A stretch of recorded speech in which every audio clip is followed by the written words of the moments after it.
এই মালওয়ানরা ইন্ডিয়া ভাইয়া গেছে।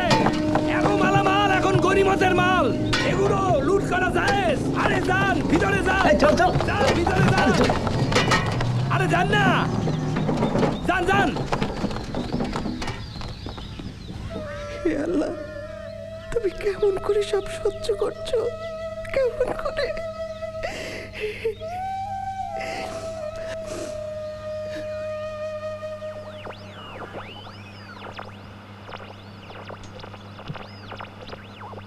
মনে হয় রাশেদ। আমি দেখছি।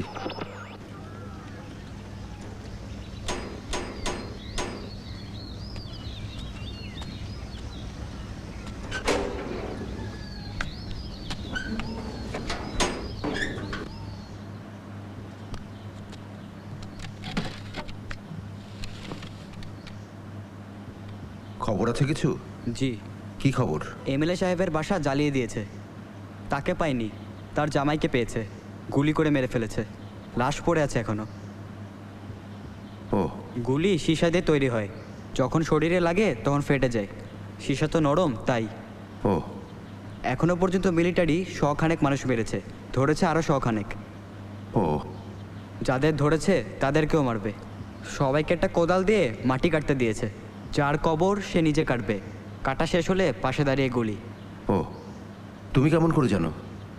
স্কুলের পাশে জংলা মতন একটা জায়গা আছে, সেখান দিয়ে দেখা যায়। তোর ভয় করে না? করে, রাতে ঘুমাতে পারি না।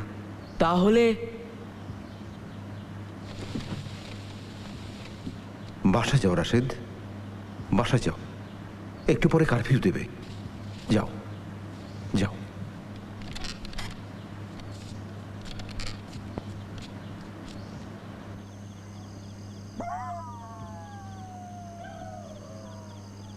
কোনোদিন কল্পনা করেছিলে ইবুর বয়সী ছেলেরা এত সহজে মানুষ মেরে ফেলার কথা বলবে? ব্যাপারটা যেন এত সহজ।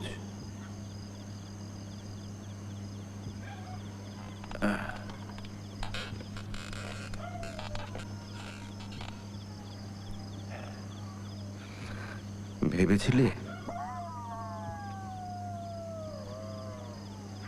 কেন এমন হলো বলো তো? কেন?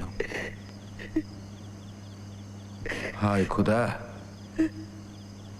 এই তুমি দেশটাকে কি করলে?